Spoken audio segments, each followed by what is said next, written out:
بسم اللہ الرحمن الرحیم۔ پہلا سوال پوچھا گیا ہے جی، سردی میں اگر احتلام ہو جائے تو کیا فجر سے پہلے تیمم کر سکتے ہیں؟ اگر نائٹ فال ہو جائے اور نزلہ زکام ہو اور گرم پانی بھی نہ ہو تو کیا ہم تیمم کر کے نماز پڑھ سکتے ہیں؟ دیکھیے، تیمم کرنا اس وقت جائز ہے جب پانی موجود نہ ہو اور نہ ہی پانی کے گرم کرنے کا انتظام ہو، اور ٹھنڈ میں ٹھنڈے پانی سے نہانے سے بیمار ہونے کا غالب گمان ہو، وہم نہ ہو بلکہ غالب گمان ہو کہ آپ بیمار ہو جائیں گے، تو ایسی صورت میں تیمم جائز ہے۔ ہوتا یہ ہے کہ فجر کی نماز سے پہلے سردیوں میں بعض دفعہ لوگوں کی آنکھ دیر سے کھلتی ہے، انہوں نے غسل کرنا ہوتا ہے، تو اب ان کا خیال یہ ہوتا ہے کہ اگر ہم چولہے پہ پانی گرم کریں گے تو نماز قضا ہو جائے گی، لہذا ایسی صورت میں وہ لوگ تیمم کر لیتے ہیں۔ یہ جائز نہیں ہے، کیونکہ آپ کے پاس پانی بھی موجود ہے، آپ کے پاس گرم کرنے کے لیے چولہا بھی موجود ہے، چولہا نہیں ہے تو کہیں جنگل میں لکڑیاں موجود ہیں، تو ایسی کنڈیشن میں آپ تیمم نہیں کر سکتے، کیونکہ پانی موجود ہے اور گرم کرنے کا انتظام بھی ہے۔ تو ایسی کنڈیشن میں آپ پانی کو گرم کریں گے، چاہے لکڑیاں جلا کے گرم کریں، اگر کسی جنگل میں ہے، گھر میں ہے تو چولہا جلا کے گرم کریں، کچھ بھی کریں، تیمم نہیں جائز آپ کے لیے۔ ہاں، لوگ یہ کہتے ہیں کہ ہم جب تک پانی گرم کریں گے تو ہماری نماز قضا ہو جائے گی، تو بے شک نماز قضا ہو جائے، ایسی صورت میں آپ کو نماز قضا کرنے کا گناہ نہیں ہوگا، بشرطے کہ آپ نے خود سے نماز کو ڈیلے نہ کیا ہو۔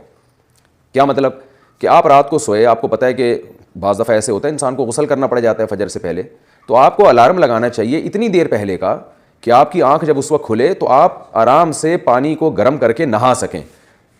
آپ نے ایسے ٹائم کا الارم کیوں لگایا؟ فار ایگزامپل، آج کل کراچی میں 7:15 بجے سورج طلوع ہو رہا ہے، 7:15 یا 7:18 پہ، آپ 6:30 بجے کا الارم لگا کے سوئے ہیں، اب آپ 6:30 بجے اٹھیں گے اور پتہ چلا جی آپ پہ غسل فرض ہے، تو اب یہ ٹائم بہت شارٹ ہے آپ کے پاس، اتنی دیر میں، یعنی عام لوگوں کی بات کر رہا ہوں میں، کہ پانی گرم کرنا پھر اس کو نہانے میں ٹائم لگ سکتا ہے، واش روم میں کوئی دوسرا بندہ گیا ہوا ہو تو اس کو نکالنا مشکل ہوتا ہے، تو آپ کو اس کا گناہ ہوگا کہ آپ کو جب پتہ ہے کہ بعض دفعہ انسان کو صبح غسل بھی کرنا پڑتا ہے تو آپ نے اتنی دیر کا الارم کیوں لگایا؟ تو اس لیے جو نمازی لوگ ہیں ان پر لازم ہے کہ وہ اتنے ٹائم پہلے اٹھ جائیں کہ اگر ان کو یہ پتہ چلے کہ ہم پہ غسل فرض ہو چکا ہے تو اتنا ٹائم ان کے پاس ہونا چاہیے کہ وہ پانی گرم کریں اور گرم کر کے نہا سکیں اس میں۔ اتنی دیر سے اٹھنا کہ اب افراتفری میں نمازی قضا کر دینا تو اس کا آپ کو گناہ ملے گا، لیکن تیمم پھر بھی جائز نہیں ہوگا چاہے نماز قضا ہو جائے۔ ہاں، اگر یعنی پانی کو گرم کرنے کا بھی کوئی انتظام نہیں ہے، نہ لکڑیاں جلا کے گرم کر سکتے ہیں، نہ چولہا ہے، کوئی انتظام ہی سرے سے نہیں ہے پانی کو گرم کرنے کا،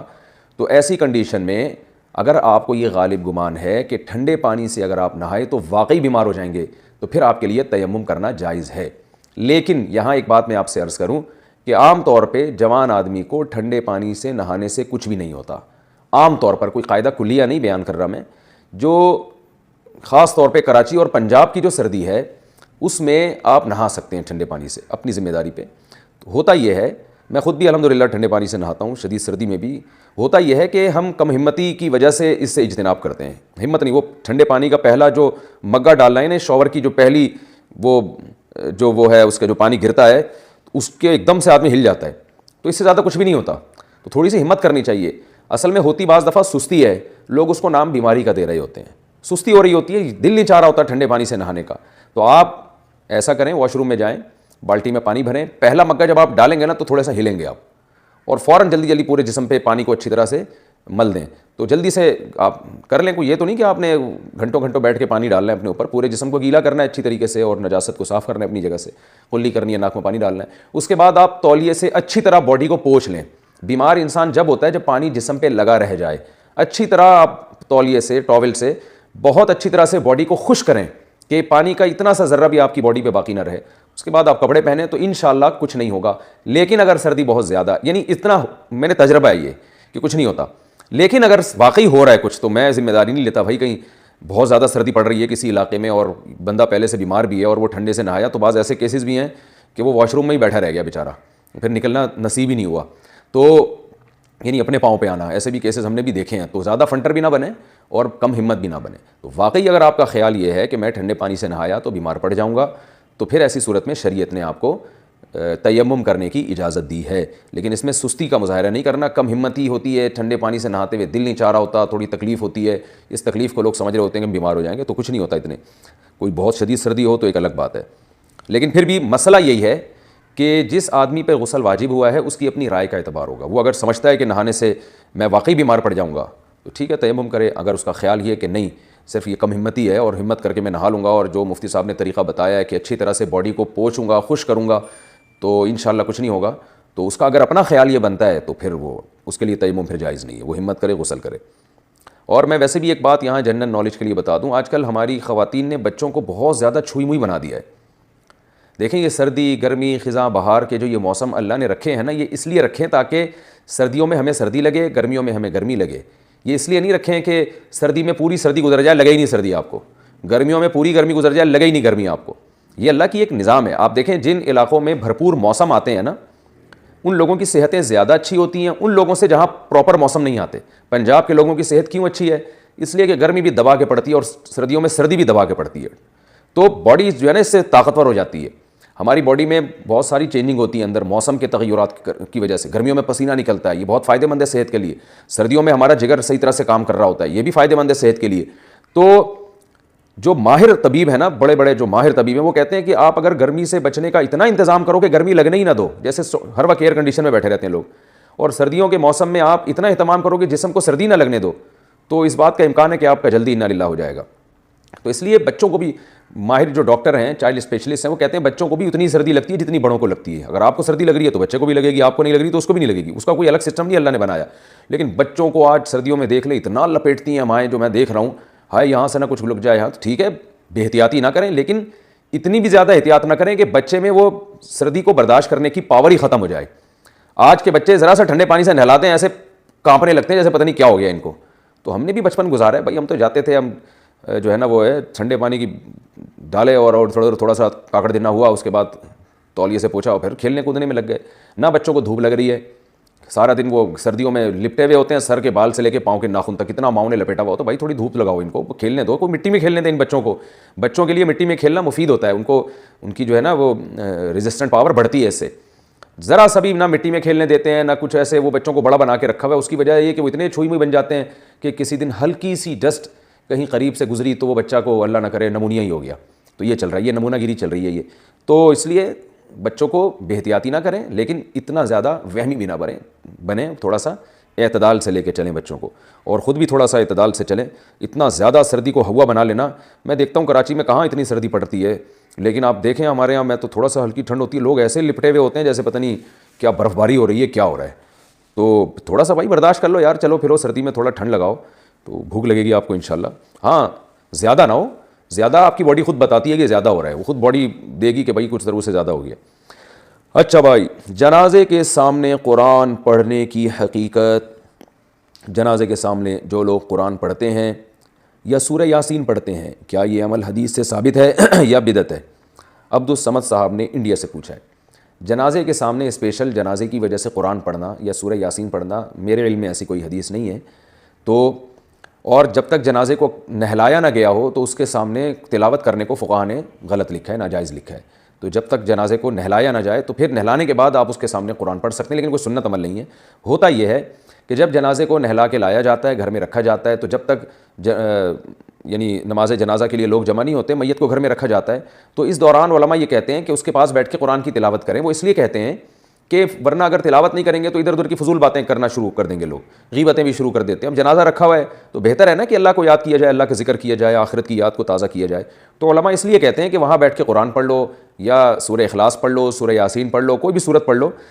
تاکہ آپ فضول چیزوں میں اپنا ٹائم برباد نہ کریں، اس وجہ سے کہا جاتا ہے۔ اور اس میں پھر جنازے کی میت کے ایصال ثواب کی نیت بھی کی جا سکتی ہے، کیونکہ اس میں بہرحال فقہا کا اختلاف ہے کہ میت کے لیے قرآن پڑھنا جائز ہے یا نہیں ہے۔ اور صدقے کے بارے میں تو ہمیں حدیث ملتی ہے کہ آپ صلی اللہ علیہ وسلم سے صحابیہ نے پوچھا فاتصدق عنہا، میری ماں کا انتقال ہو گیا، میں صدقہ کروں؟ آپ نے فرمایا ہاں۔ تو جمہور علماء نے اس سے استدلال کیا کہ جب صدقہ بھی ایک نیکی ہے تو وہ نیکی پہنچائی جا سکتی ہے میت کو، تو اس میں ایک علامت بیان کی ہے کہ کوئی بھی نیک عمل پہنچایا جا سکتا ہے، تو قرآن کی تلاوت بھی نیک عمل ہے۔ بعض فقہا کہتے ہیں کہ نہیں، صدقہ تو جائز ہے کیونکہ حدیث میں صدقے کا ذکر ہے، تلاوت کا ذکر نہیں ہے، لہذا تلاوت جائز نہیں۔ تو اختلاف رائے ہے اس میں۔ بر صغیر میں چونکہ فقہ حنفی کو فالو کیا جاتا ہے، اور میری رائے میں فقہ حنفی کی دلیل بہت مضبوط ہے، کیونکہ احادیث میں آپ صلی اللہ علیہ وسلم نے ہمیشہ اصول یہ رہا ہے کہ جزئیے کے ضمن میں کلیات سکھائے جاتے ہیں۔ جیسے قرآن میں آتے ہیں نا لا تقل لہما اف، ماں باپ کو اف مت کرو، تو یہ ایک مثال ہے، مطلب یہ کہ تکلیف نہ دو۔ تو اسی طرح جو حدیث میں آتا ہے صدقہ کر سکتے ہو میت کے لیے، تو ایک مثال ہے، مطلب یہ کہ کوئی بھی نیکی کی جا سکتی ہے۔ اور دوسری بات یہ کہ حنفیہ کا جو قول ہے نا، اس میں ذرا وسعت زیادہ ہے، اللہ کی رحمت کو آپ پھیلا دیتے ہیں کہ بھئی اگر میت کے لیے تلاوت بھی جائز ہونے کا ہم فتویٰ دیں گے تو اس سے اس بہانے لوگ تلاوت کریں گے, ثواب حاصل کریں گے, اور اللہ سے امید ہے کہ اللہ اس میت کو ثواب پہنچائے گا, تو اچھا ہے نا, اللہ کی رحمت سے اچھی امیدیں لگائیں. تو ویسے بھی شریعت کا مزاج ہے کہ جس چیز میں رحمت والا عنصر غالب ہو اس قول پہ آپ کو فتویٰ دینا چاہیے. یہ ہماری رائے ہے. اگر کوئی اس سے اختلاف کرتا ہے تو وہ اس کا اپنا مسئلہ ہے. تو اس لیے جنازے کے پاس قرآن پڑھنا الگ سے کوئی اس کی فضیلت ہمارے علم میں نہیں ہے حدیث میں, لیکن کہا اس لیے جاتا ہے کہ وہاں بیٹھ کے ادھر ادھر کی باتیں کرنے سے بہتر ہے کہ آپ قرآن پڑھ لیں. البتہ قرآن خوانی میت کے لیے یہ جائز نہیں ہے, کیونکہ قرآن خوانی کو کہتے ہیں کہ لوگوں کو قرآن پڑھنے کے لیے جمع کرنا. تو قرآن پڑھنے کے لیے جو جمع ہے نا, تو اجتماعی عمل کے لیے ثبوت ضروری ہے, یہ خوب ذہن میں رکھیں. جیسے آپ اپنے طور پر 2 نفل کبھی بھی پڑھ لیں جائز ہے, لیکن اگر آپ لاؤڈ اسپیکر میں اعلان کرتے ہو یا کارڈ چھپاتے ہو یا منادی کراتے ہو, آؤ میں اشراق کے 2 نوافل پڑھ رہا ہوں, تمام حضرات سے گزارش ہے کہ مسجد میں آ جائیں, اب یہ اجتماعی عمل بن گیا, یہ بدعت ہو جائے گا. تو اجتماع کے لیے آپ کو دلیل کی ضرورت ہے. اس لیے علماء کہتے ہیں کہ اجتماعی قرآن خوانی یہ بدعت عمل ہے, کیونکہ یہ ایصال ثواب کے لیے آپ ایک عبادت کر رہے ہیں, اور اجتماعی سطح پہ تو ہمیں نہیں ملتا. صحابہ کرام میں کہیں کسی نے کبھی اجتماع کیا ہو, حضرت ابو بکر کا انتقال ہوا کہیں نہیں ملتا کہ حضرت عمر نے تمبو لگایا ہو اور سب لوگوں کو جمع کر کے ان کی قرآن خوانی کی ہو. حضرت عمر کی شہادت ہوئی تو کہیں نہیں ملتا کہ حضرت عثمان نے ان کے لیے قرآن خوانی کی ہو. یہ ثابت نہیں ہے, اور اس پر علماء کے فتاوی بھی موجود ہیں. البتہ برکت کے لیے قرآن خوانی ایک الگ چیز ہے. برکت کے لیے یعنی مکان دکان کی برکت میں جو قرآن خوانی ہے وہ عبادت نہیں ہے, وہ از قبیل رقیہ ہے, رقیہ دم, تو اس کے لیے ثبوت کی ضرورت نہیں ہے. لیکن بہرحال بعض علماء اس کو بھی بدعت اس لیے کہتے ہیں, بدعت تو نہیں یعنی بدعت کی تائید کا ذریعہ بنتی ہے. تو بعض علماء کہتے ہیں کہ اس زمانے میں برکت کے لیے بھی قرآن خوانی نہیں کرنی چاہیے, بلکہ برکت کے لیے گھر کے اپنے لوگ مل کے قرآن پڑھ لیں یا نماز پڑھ لیں یا دعا مانگ لیں. لیکن بہرحال اگر کوئی برکت کے لیے قرآن خوانی کرواتا بھی ہے تو اس کی بہرحال گنجائش موجود ہے. احتیاط اسی میں ہے کہ اس کو ترک کیا جائے, کیونکہ لوگ ایصال ثواب اور برکت والی قرآن خوانی میں فرق محسوس نہیں کرتے, تو وہ دونوں کو ایک ہی سمجھتے ہیں, اس سے پھر بدعت کی تائید ہوتی ہے.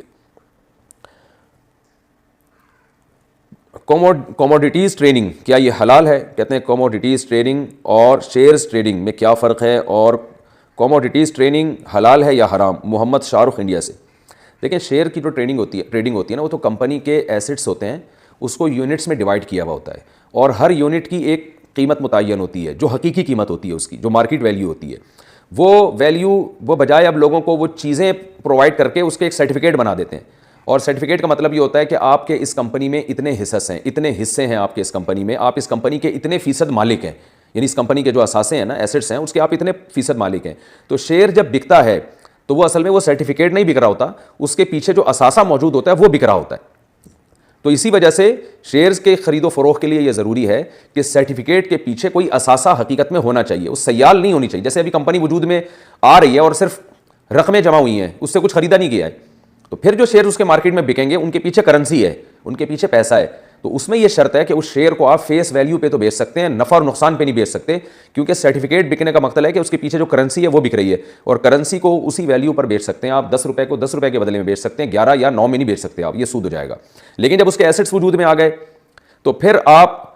شیئر بیچنے کا مقصد ہے کہ ان ایسٹس میں اپنے یونٹ کو بیچ رہے ہیں, اس حصے کو بیچ رہے ہیں, تو اس میں کمی بیشی بھی جائز ہے. لیکن شرط یہ ہے کہ وہ سرٹیفکیٹ آپ کے قبضے میں آ جائے, کیونکہ سرٹیفکیٹ کا قبضہ اس چیز کا قبضہ شمار کیا جائے گا, کیونکہ نبی صلی اللہ علیہ وسلم نے ارشاد فرمایا جو چیز تمہارے قبضے میں ہے وہ نہیں بیچو. صحیح حدیث ہے,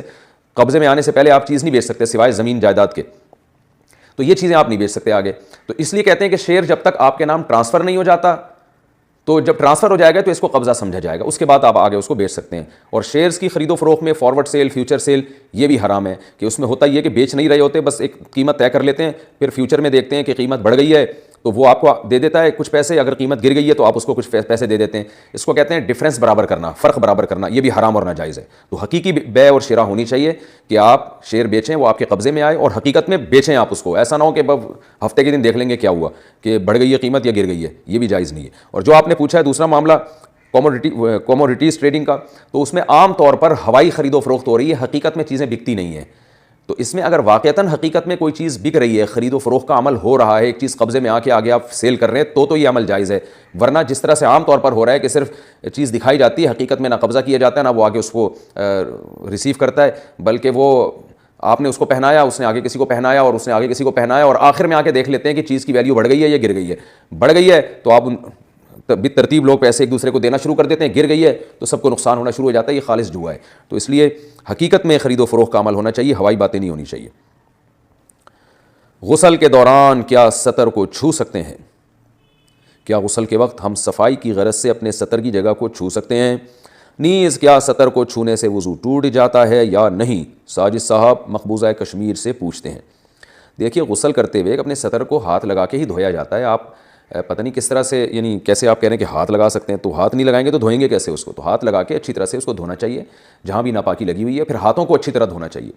صحیح بخاری مسلم کی حدیث ہے کہ آپ صلی اللہ علیہ وسلم پر جب غسل فرض ہوتا تھا تو آپ صلی اللہ علیہ وسلم سب سے پہلے اپنی جگہ سے جہاں بھی آپ نجاست لگی ہے اس کو اچھی طرح ہاتھ سے صاف کرتے تھے۔ اس کے بعد آپ صلی اللہ علیہ وسلم اپنے ہاتھ مبارک کو زمین پہ اچھی طرح سے رگڑ کے صاف کرتے تھے۔ یہ خود اس بات کی دلیل ہے کہ منی جو ہے ناپاک ہوتی ہے، کیونکہ غسل جنابت میں امی عائشہ فرماتی ہیں آپ صلی اللہ علیہ وسلم ایسا کرتے تھے، تو اس ہاتھ کو بھی جس پہ منی لگی ہوتی تھی اس کو بھی پھر آپ صلی اللہ علیہ وسلم زمین پہ اچھی طرح رگڑتے تھے تاکہ وہ بھی رگڑنے سے چیزیں پاک ہو جاتی ہیں۔ تو یہ نبی صلی اللہ علیہ وسلم کا طریقہ ہے کہ آپ جب واش روم میں جائیں تو آپ پہلے جہاں جہاں جسم پہ گندگی لگی ہے اس کو اچھی طرح سے دھوئیں، اس کے بعد ہاتھوں کو آپ اچھی طرح سے، آج کل زمین پہ مٹی نہیں ہوتی تو صابن ہے، صابن سے اچھی طرح سے آپ ہاتھ دھو لیں تو انشاءاللہ وہ پاک ہو جائیں گے، اور صابن نہیں ہے تو پانی سے اچھی طرح رگڑ لیں تو بھی ہو جائیں گے۔ یہ وہمیوں کے لیے میں نے بتا دیا، ورنہ وہمی جو ہے وہ صابن کے انتظار میں بیٹھا رہے گا، دوپہر کو نکلے گا وہ واش روم سے صبح کے گیا ہوا، وہ کہے گا مفتی صاحب نے کہا تھا صابن، تو صابن میں نے ویسی مثال دے دی، اس سے آسان ہو جاتا ہے، جرمز مر جاتے ہیں، لیکن اگر آپ پانی سے بھی اچھی طرح ہاتھ رگڑ لیں گے تو انشاءاللہ پاک ہو جائیں گے وہ۔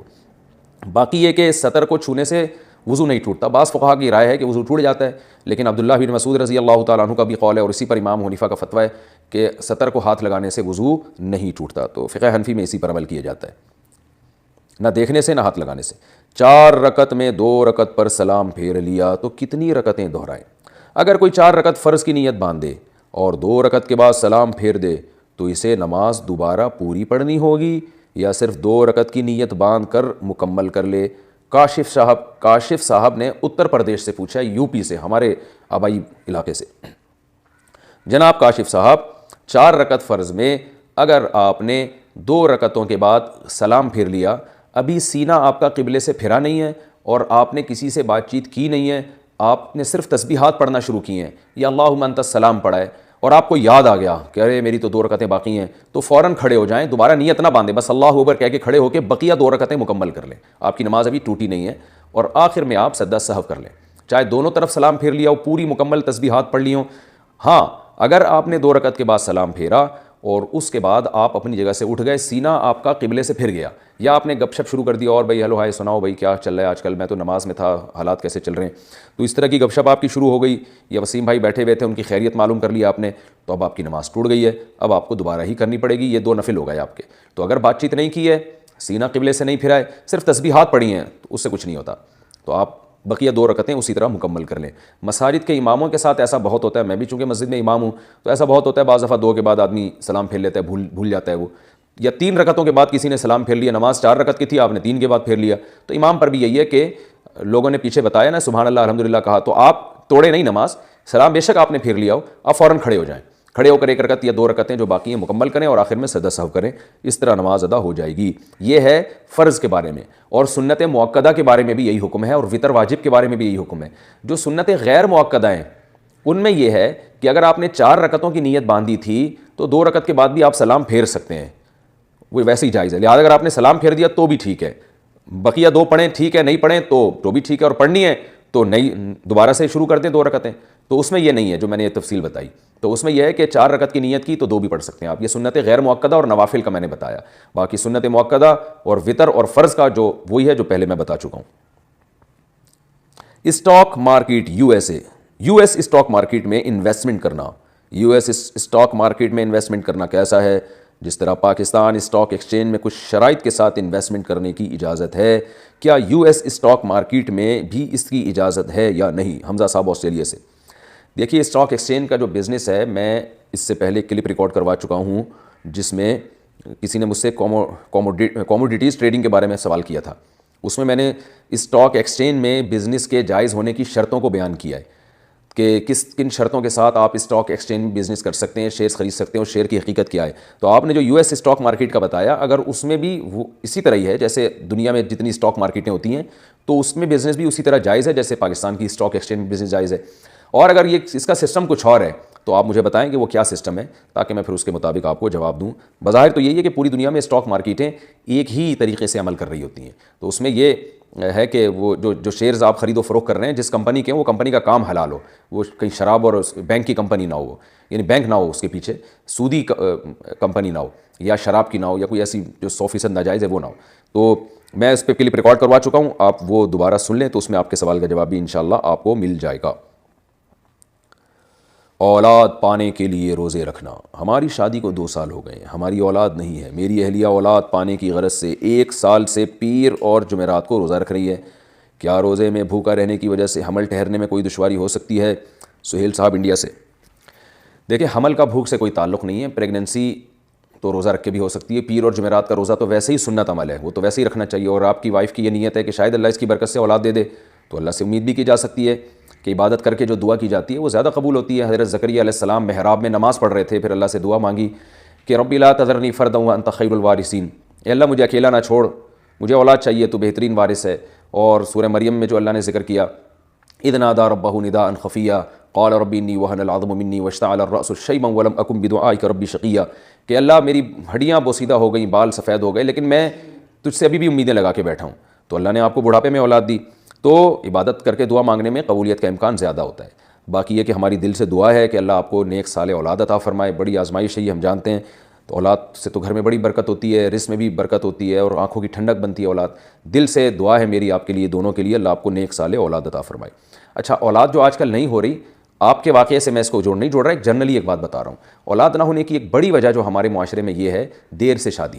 لڑکیوں کی جو عمر ہے نا, وہ جب تھوڑی سی عمر زیادہ ہوتی ہے تو ان میں حمل ٹھہرنے کے چانسز کم ہو جاتے ہیں.